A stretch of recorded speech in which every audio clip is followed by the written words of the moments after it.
Good morning, everybody out there in the train watching world. How is everybody today? So we've got a few people here. Hot Dog Andy Pilot's off walking his dog. He'll be back. Closet Branch, welcome, Dats. Ooh, let me switch. Switch views. There we go. We got trains running, including the new guest here.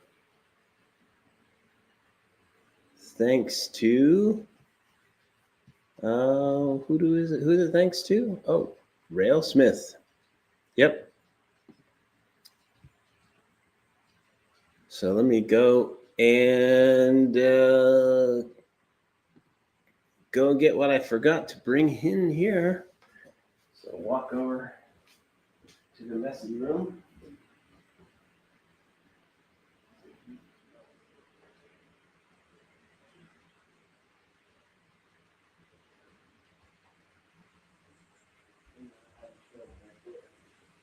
Okay, back into the train room and sit down.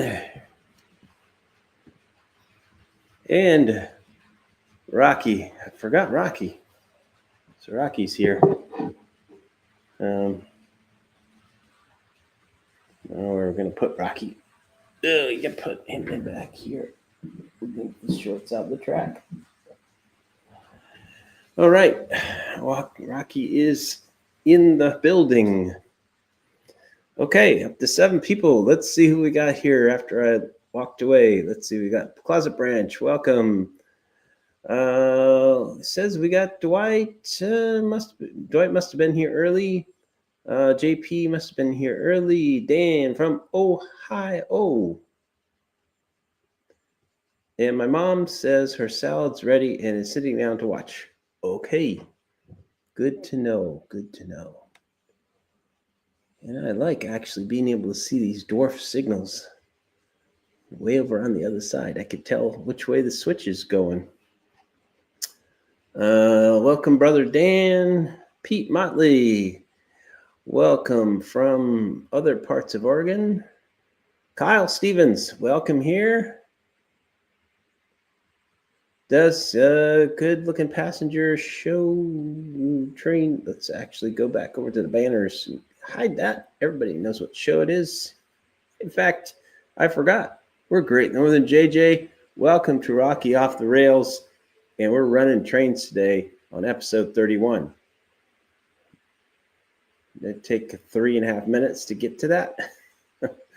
Okay, does not have a name. It's part of the Empire Builders or one of those. Basically, it is my Railsmith collections plus 3 other cars that are from various sources. Most of them are old Concours models. I should actually go through and figure out where all the origins of all the other ones, but I got a surprise mail that I did not show as a mail call this week, but I got 9 passenger cars. I've been waiting for years. I've been waiting a while, but they finally all made it here. And and they are some nice looking cars. Let's see, we'll slow the train down as it comes by this time. We can get a slower pass to look at that. Yeah.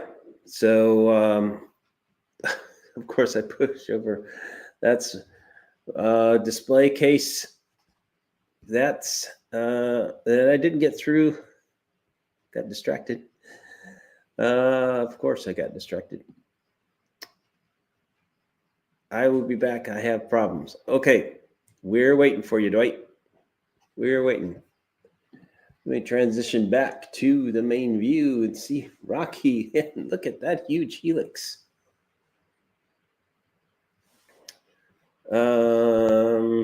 Okay, Okay, so as we come by, these are Kato or Kato F units. There's a Storage Express, a baggage car. Those are non-Railsmith. And then I've got 3 coaches, 3 sleepers, a diner, and 3 observation cars. I did some math wrong. I think I only have 2 coaches and a diner. And then I've got on the end here, I've got an observation that is not a Railsmith. I think it might even be missing pieces on the top. I should go track down that car. So let's see. Kyle, Closet Branch, JP.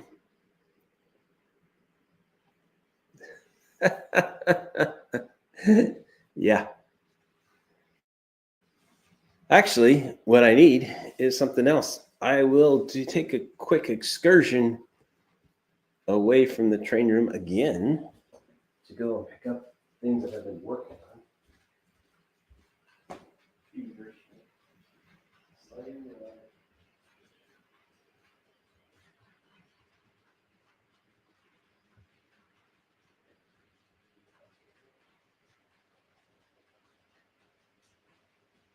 So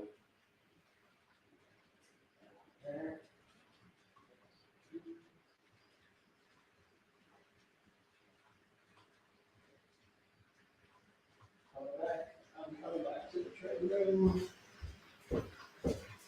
Nothing has the bad D word. Nothing has happened. Okay. So, what have I been working on? In addition to, I had to make sure that the train would actually run today, which it wasn't until I tightened a couple of screws today or yesterday. Here's what I've been working on. So I've got these little sub boards that I've created. So this is a little project board. These are nice little things to have.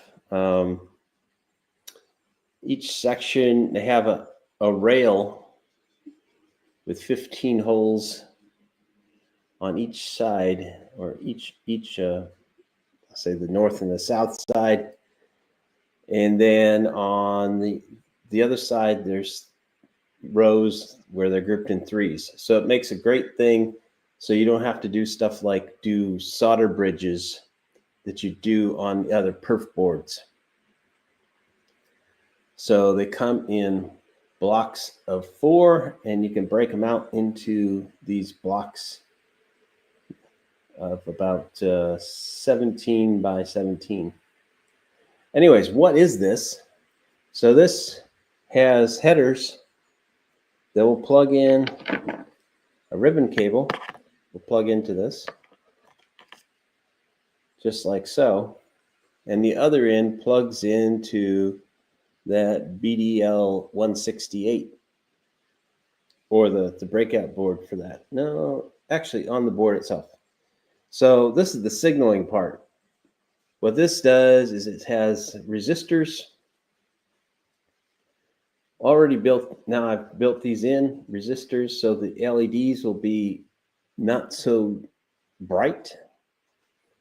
And then I actually have included, let's see, it's got the 4 track detection sections. So each one of these things covers 4, and there's 2 of these on each one. So this little breakout board that I built has 8. We'll do 8 reporting things, and so there will be 8 LEDs on the control panel hooked up to this. Actually 10. Also, I put on board, because I had room, another small little LED. These are the track zone powers. And I built 2 of those. So these are 16. So these are my own little breakout boards for that reporting thing. And let me transition back because the train is coming again. There we go. The little, let's call it the Portland division of the Empire Builder, even though it's probably the wrong consist. When that train passes off of there, these are some great looking cars. I like these cars. And so far, the only problem I've had was I had one problem with the older cars going through the turnout. What else did I do? Well, I also needed another kind of breakout board.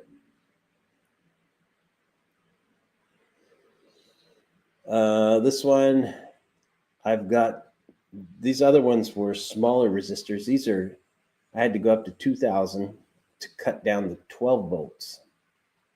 So these other boards here, these work off of 5 volts. So all that signaling part coming off of the block detection board is 5 volts. But, and this one's, see, you can see that I screwed this up a little bit. That's sitting a bit high. Why does it look black on the camera? They're green. Anyways, I've got, I think, 15 resistors on here to cover. What are those for? Those are the on-off. So I had turned the switches on and off to say this track is powered or not powered. That's what those are for. So that's another little breakout board I made. It doesn't look as good. It still looks okay. I really liked how this turned out. Actually looks like almost professional, although, yeah, let's see. I used breadboard connector wires. They're already pre-cut for most of those, and then I bent a few of those other wires around. Worked out pretty well. And except for one small problem that some other people were talking to me when I was doing the build on the last one, and I was in a rush. And I was like, oh, I'm almost done. And I plopped the two of the LEDs on there, reversed. And actually, one of the LEDs was actually in the wrong set of holes. So I had to dig that one out, unsolder those, and fortunately, it still works. No, part of this on the back looks a little ugly. It's okay. All's good now. So what that means is that when you plug this in and there's got power in that block, there's four block detection areas. When you plug in this and there's power in that zone, that light will actually go on, and that'll be behind the panel. Other thing I got is much longer ribbon cable. Then I discovered I had another problem. So some of these ribbon cables,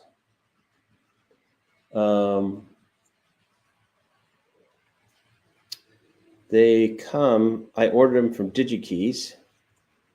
That's DIGIKEYS.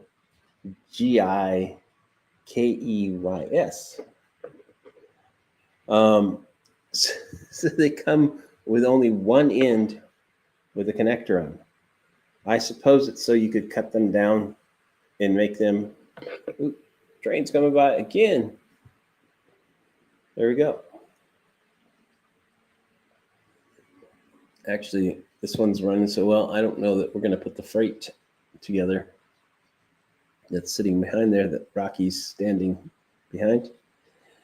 I've got 3-foot long cables, 6 of them, 4 for the block detection board, and 2 more that'll come from DS74s, because those also have those also will come in, and I've already got breakout boards for those that Digitrax creates that I think I showed in a previous show. But that's that breakout board that allows you to put the fascia push button to control your turnouts. So all that stuff's coming, but lots of work. I'm going to do all the wiring first, which will take a bit.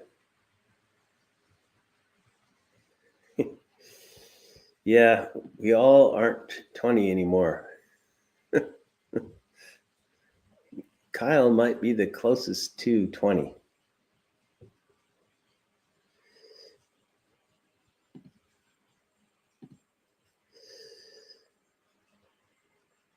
Yeah, so 24 gauge solid core wire can carry some good amperage on it. Not how much did I add in my power cabinet before. Yeah, it was trying to send the entire output of that power supply through some stranded 18 gauge or 18 gauge wire, I think. That did not turn out well, but that was another show. Okay, Kyle is closer to 30 than to 20. Okay. That's still, others of us haven't seen 30 in 30 years or coming up on it.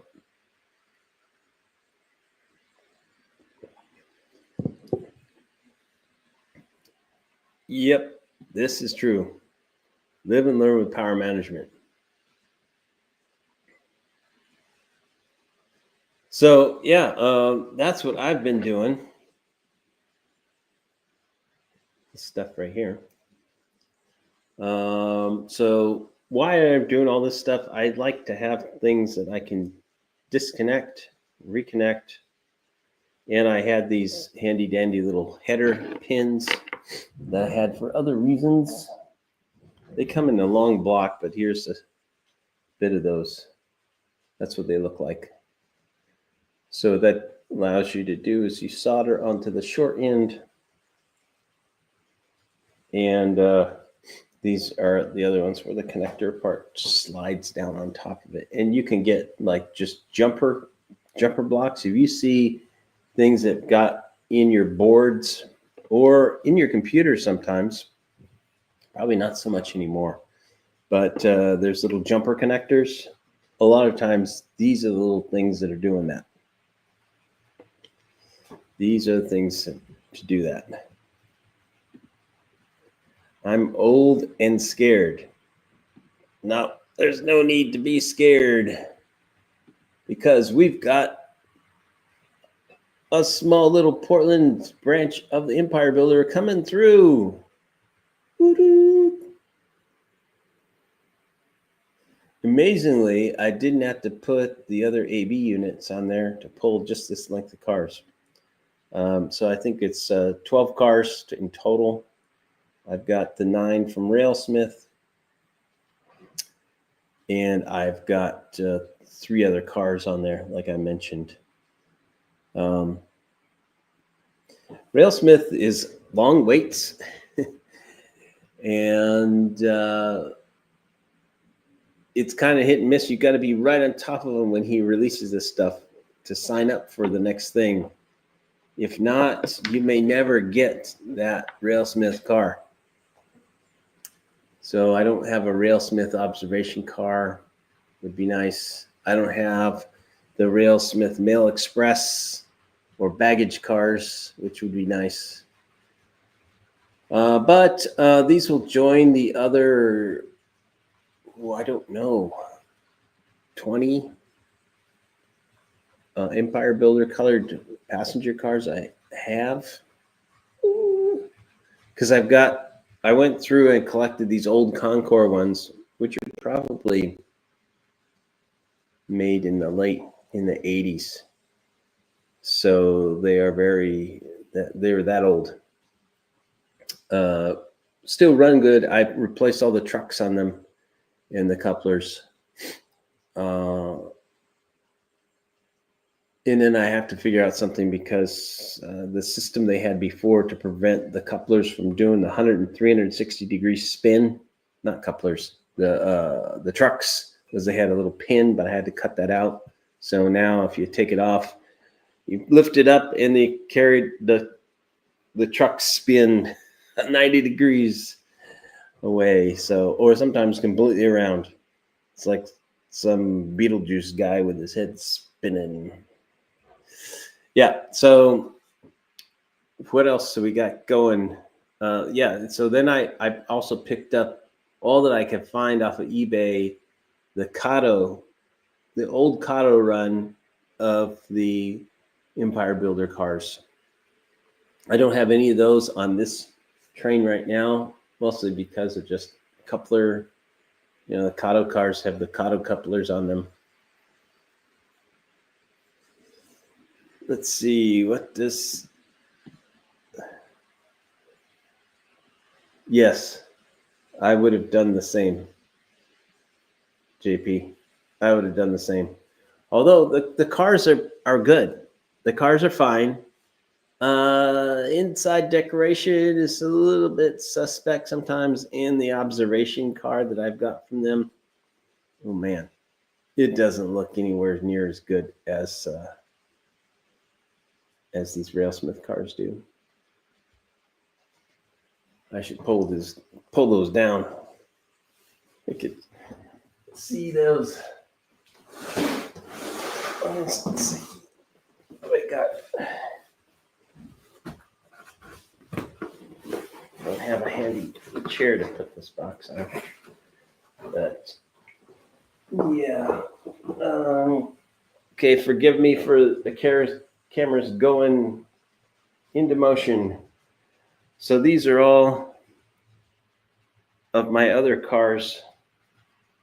We've got there 4 and there's 6 rows. Yeah, there's room for 24 cars in there.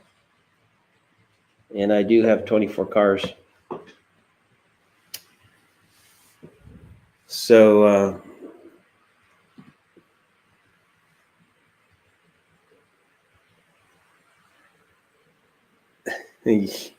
wow, that's a while. That's a while, GP. Let me show you what I'm talking about. The difference. And let's stop this right here. And you can see that's the new observation car. And now let me switch.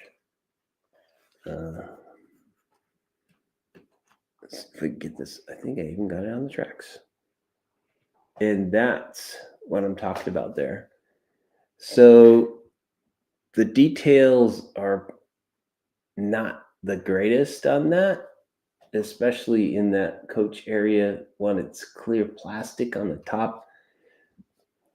There's not the same thing as like that black area. In this observation one, there's a black center thing, and it's just the windows are on either side. It's not here. They modeled it like it was completely clear glass across that, but I don't think that was ever the case.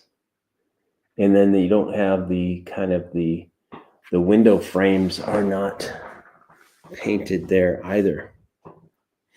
Yes, so the colors are different. I think these colors were there was 2 things. I believe that there may have been a different run of passenger cars that were a little bit less orange. But I believe that there was a different run. There may have even been like a CB&Q.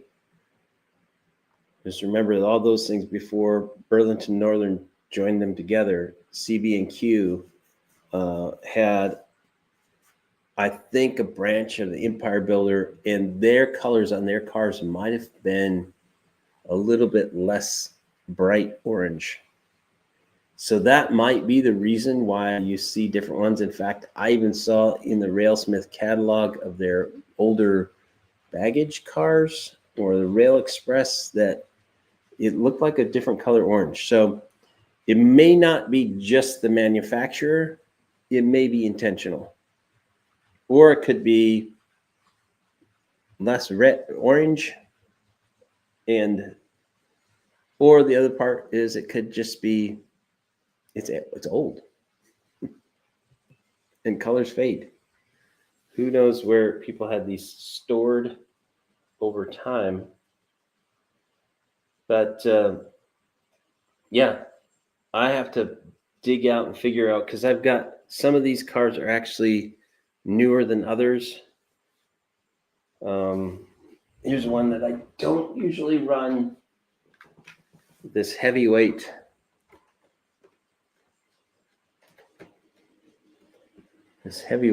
observation car.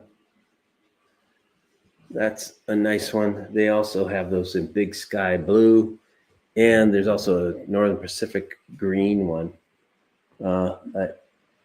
Yeah, why don't I run that? Let's 6 trucks. I suppose I could throw it on the train and see how it runs with this consist. Yeah, so some of the reason they had those is because they went through a lot of the great the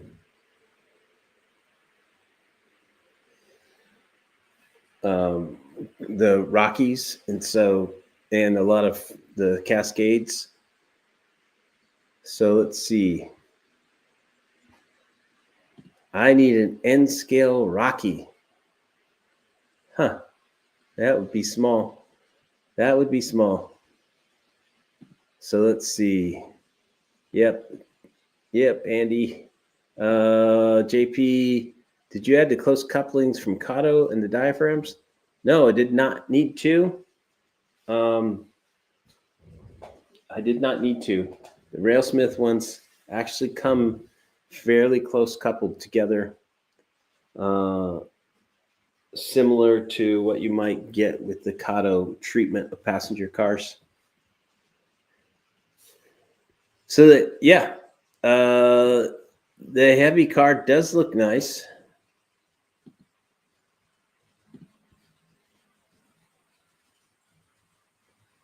This could be the Milwaukee version, but it is Great Northern. It's not Milwaukee. Let's see. You probably can't see those letters on there. They're pretty tiny, but it does. This is the Great Northern one. Milwaukee Road did have kind of those other orange color cars as well. Hey, GRA 257. Almost forgot. Well, you still made it. And wow, we're looking at just a half an hour in. So welcome to the show. What does Brother Dan say? Rocky is N scale, just very large mountain goat. It's like the Godzilla. The Godzilla. Rockzilla. There we go.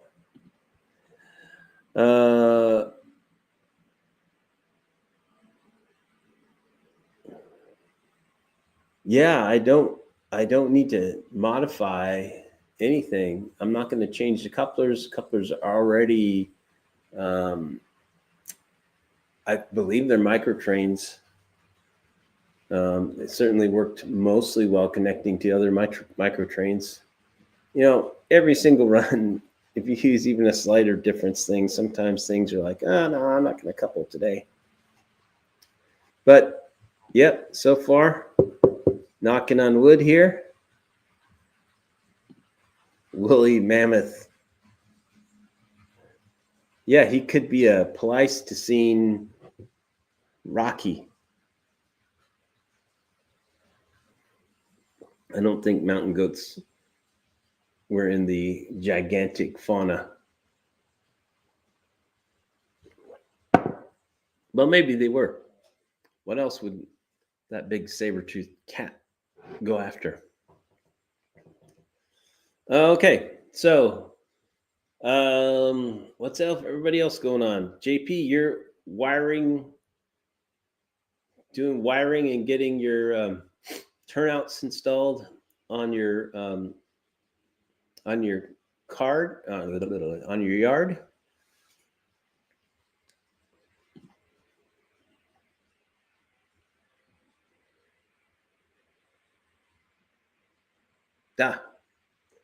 Okay. Good to know. I did not know. I'd have to, even if I open the box, it might not even be stated that that's what it was. And you actually need a magnifying glass.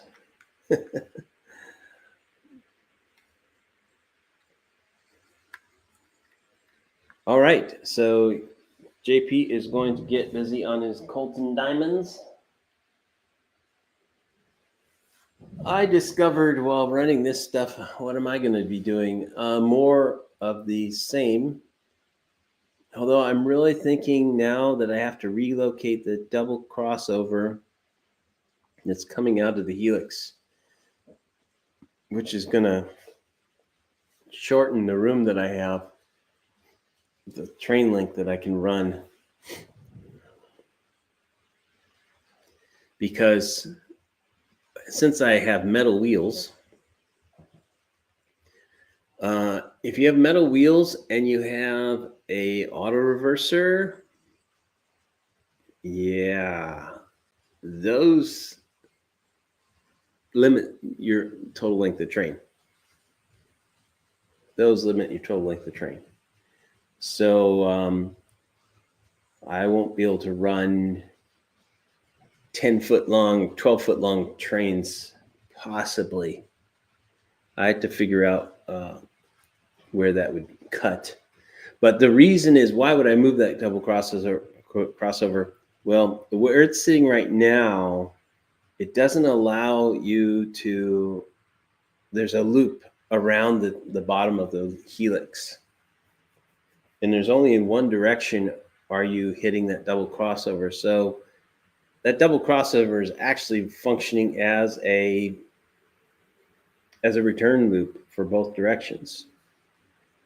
So what it means is I could come out of that and then end up on either the incoming or outcoming to the staging yard.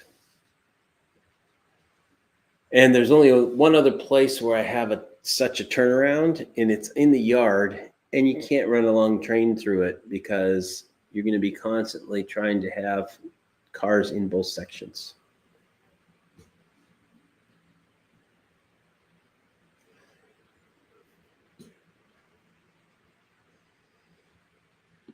So let's go. Don't think they make the GN variant unless someone would 3D print one. I've only seen 2 different ones done in HO. I might go and look that up after this. Just because I'm curious now, Kyle. That's true. I argued this with a group club. They insisted on learning the hard way. The reversing section had to be longer than the longest train. Yeah. So this is very true.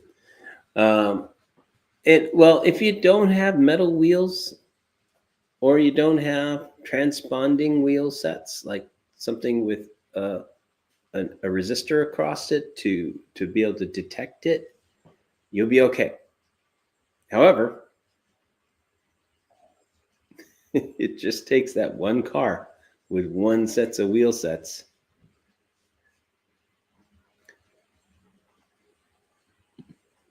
Seven 7.5-inch curves.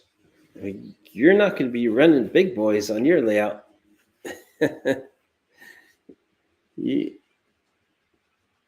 But I suspect on your, you've got a really good switching layout there, Closet Branch.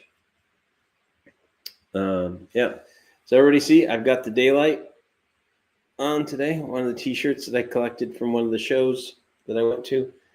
15 people are here watching. Thank you all for watching. Also, hit that thumbs up if you like what you see. I'm actually cresting towards, I'm very close to 350 subs now. Pick up another one here and there. I think it did help that I ran 2 shorts this week. Not shorts on the layout, but short videos. I got those dwarf signals, which have worked out just dandy. I really like their sitting down there. Hey, J7's in the house. Mystic, welcome to the show. We've got trains running.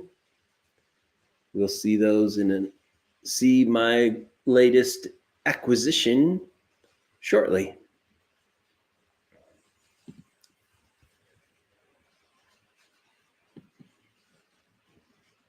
Okay. Thanks, Kyle. I'll go and take a look. I only know that that's what they had in the train store. And I said, oh, I need one of those. So I bought that. So, yeah, we got switched back to be waiting for the train to come by again. This is also very interesting.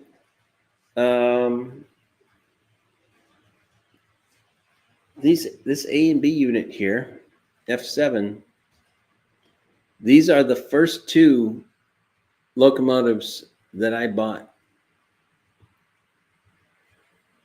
way back when. It seems like a short time ago, but it was probably 2018. Back when I was in the townhouse, I did not have a layout at all. The first layout videos you've got, it's in this channel somewhere. I've got this train, not this train, but those locomotives running around on the carpet. I had Kato Unitrack running around a carpet in my upstairs loft area. And then began the journey. The first layout that was built, I actually built 2 different versions of that layout in the garage. Had one, and each time it was a learning experience.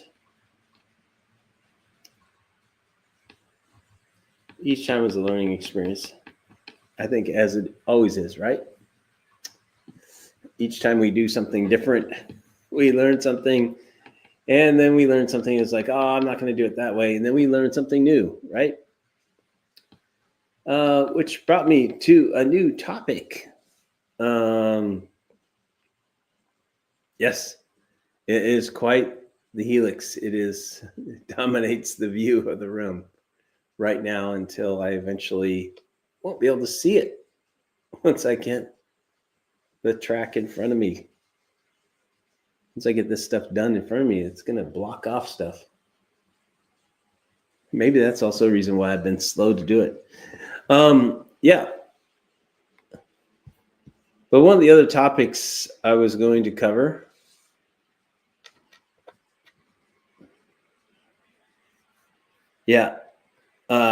actually, am I going to say I bit off more than I can chew here? No, it's just this is almost a generational layout. Yeah. So what's GRE 257 found out running O scale 3 rail tubular track on the carpet is not a good idea. It's dirty. I ruined the carpet when I was little. Yeah, we did, but we didn't. We ran it. in our downstairs that was hard linoleum tile on top of concrete. It was very cold. We had some big layouts. But that was that was the only trains that we were allowed to run at that time. And then we got rid of it when we moved out of town. So anyways, change is always with us. In fact, on model railroads, change happens a lot. I mean, you see a lot of people doing it. Dwight's got his own changes that he's dealing with. He took out that turnout, turned it into a curved turnout, and still dealing with getting that installed. But change is always with us. My brother gave up his waterbed, so I flipped it over and became a train layout. Well, there you go. I'm guessing your brother was older. Maybe not. And J7 says, I used to dream of the big kahuna layout. Now I feel what I have is max size I can handle. 8x6. 8x6 in N scale is still pretty impressive. In fact, when I look at this layout, if I hadn't made this massive staging yard,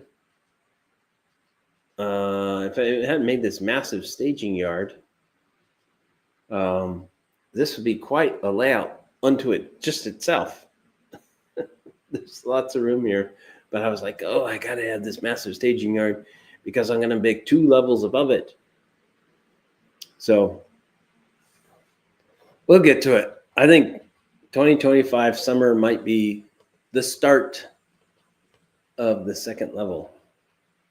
Is that the challenge? Oh no, we've had a problem. We've had a problem.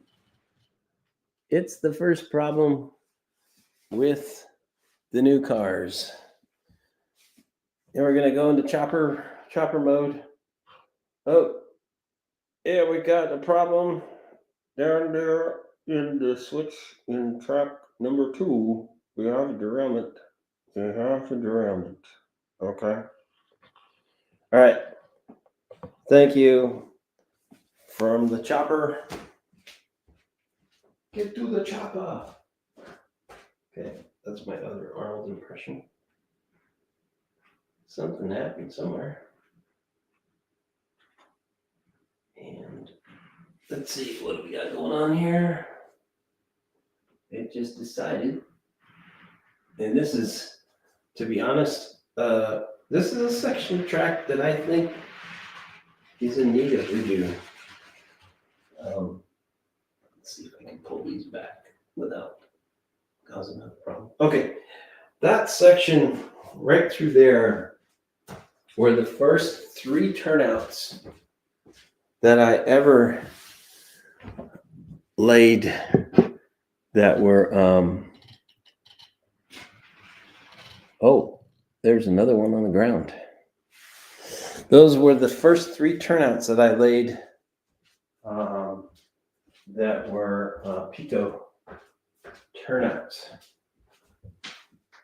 And I've never liked how they turned out.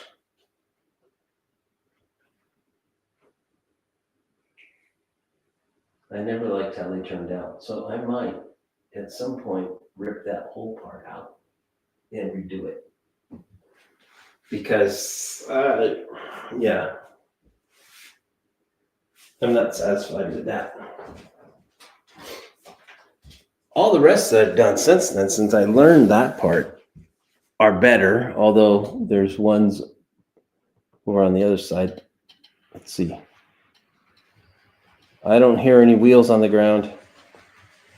Okay, we're all good.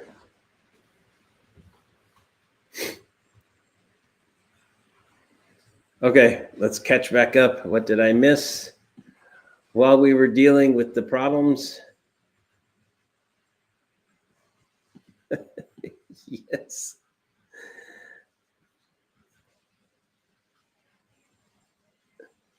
Yeah. No injuries, just some hurt pride. Yeah. Fortunately, it happened right in front of me instead of where it usually happens, which is on the other side, way over by the other turnout.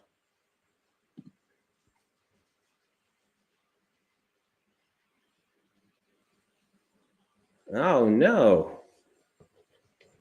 Well, this is the way of things, is it not? Eventually, all of our layouts will be dismantled. Even, well, it was super sad. I learned this, but this happened before I was probably even born. Who is it? Was it John Armstrong? Whoever made the Gory and Defeated. That layout burned to the ground. So, yeah, it is the way of things that that's how it happens. That eventually all our layouts will be dismantled. And some of them will end up in a landfill. Somebody thousands of years from now will discover, why are these miniature trains everywhere? Yeah. When sentient raccoons rise up in 100,000 years, they run a civilization and discover all these things. Okay. That was a segue into lands of unknown.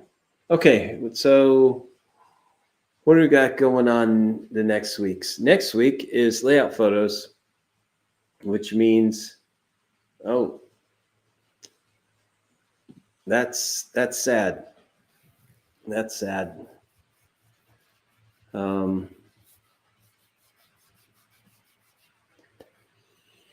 But yeah, such is the way of things. And guess what? We just had another derailment. I'm gonna let that stop over on the other sets of turnouts. Maybe with the same car. But we're gonna power down. I'm not gonna deal with that in the show right now, but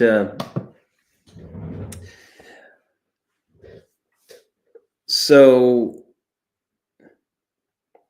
yeah. So we've got let's see, let's take that off of there. What do we got coming up in the next weeks?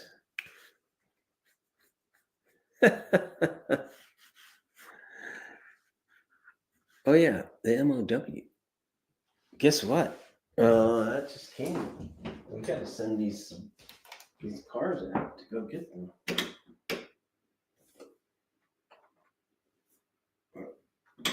We got to send the Burlington Northern cars in. They need to go over there and fix this right away. I picked these up from. There's some Ford trucks, a 150, a 250, and an F350. So with Burlington Northern livery on them. Nice little pickup there. NTSB is on their way. If they have any people left, yes. Okay, we won't go there. Yeah, so next week, layout photos. So if you're on the Facebook group, Roy Smith's N-Scale Union Pacific Evanston Subdivision Facebook group, post your layout photos there, and they will be included in March's show, which is got 3 days left. You got today, tomorrow, and Monday to post your photos there. if you're so inclined.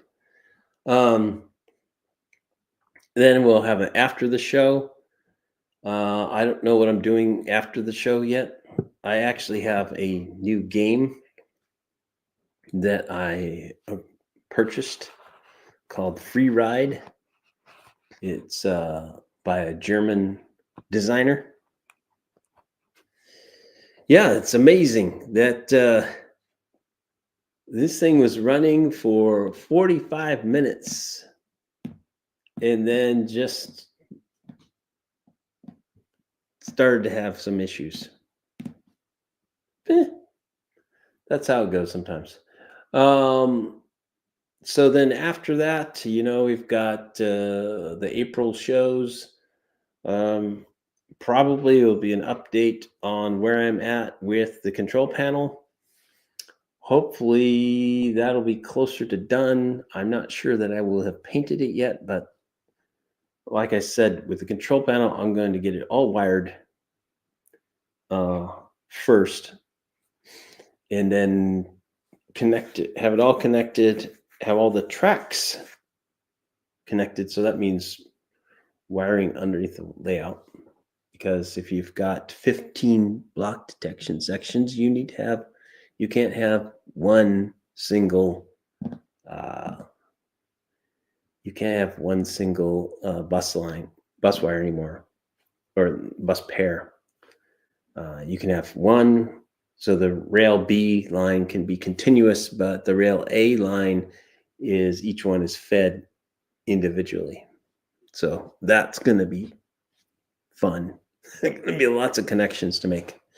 Okay, so that's what I've got coming up. And then I'm not really sure about the rest of the shows. I do need to really, really put together that show that's going to be sent over to Montrose and Highland.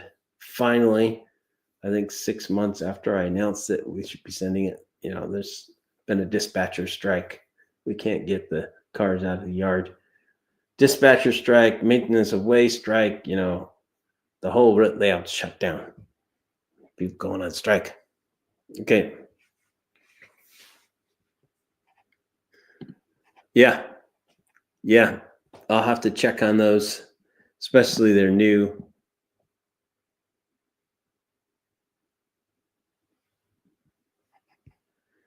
And can't you add the detection in the feeder between the bus wire and the track?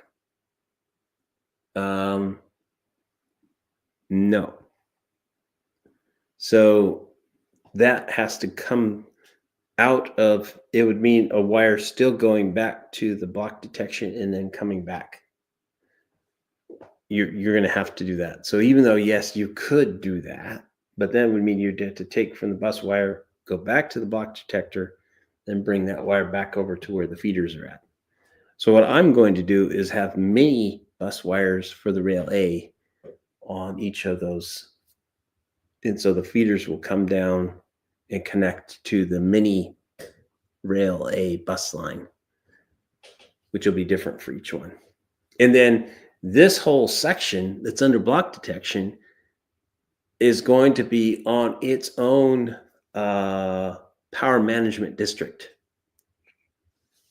So the PM 42, I think that's what it is, PM 42 that I installed in my wiring cabinet will have one of the first things where I'm going to take it off, and won't be this whole staging yard, this whole staging peninsula here will be on its own power management section from the rest of the layout. And then after that's figured out, then I have 3 other power management districts that I can do that I've reserved for just this level alone. Maybe not. Maybe I'll just do 2 or 3. And initially, the middle level might be on just its own power management of one of those 3. I haven't decided that yet. If I need to, I have room for a booster, and in fact, I have a booster. I haven't decided when I will implement the booster. So let's catch up on what people have said. Put a gap in your track at the end of each module section of the layout. Expansion, contraction helps. Yep, it does indeed. I'm a little bit good here, even though I do see variations between winter and summer. The temperature in this room stays between 60 and maximum would be 80. Probably 78 is probably the highest it would get here, depending on whether or not I have my air conditioning turned on in the summertime. And yeah.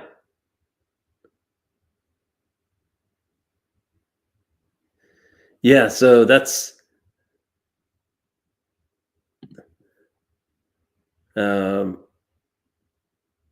what I've got since I'm in a room and I'm not in a garage anymore. In the garage, it would have gotten to worst case would probably be high 40s. And that would be it. That garage, because it was in the kind of the basement level, it never got too hot in that garage. But you would need a humidifier. You'd need a dehumidifier. Put a humidifier in your training room to keep moisture down and layout won't swell up. Yes, put a dehumidifier. I had one of those running in my garage, mostly because in the wintertime, when it's raining on your car and you drive your car in, and all that water leaks out and it gets absorbed by the concrete, and then it keeps that humidity pretty high. So it's a danger to all kinds of stuff.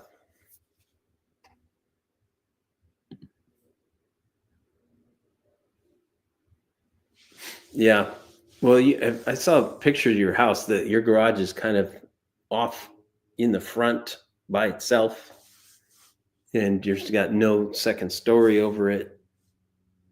I do wonder how much insulation, you may know, did you have that if you had that house built, but oftentimes builders skimp on insulation for garages, especially I would say in Southern California.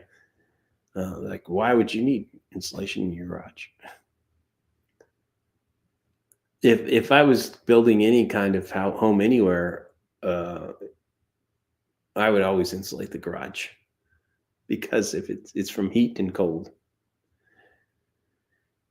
And I would have it finished out too. I would have at least sheetrock put up.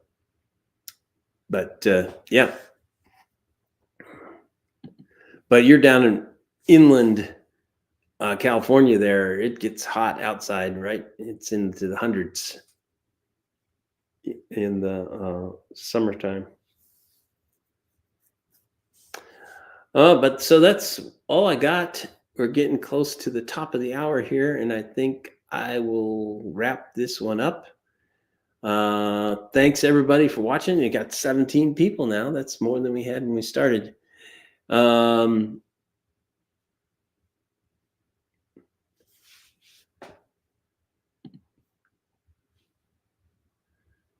Cool. Why do I always miss JP's show?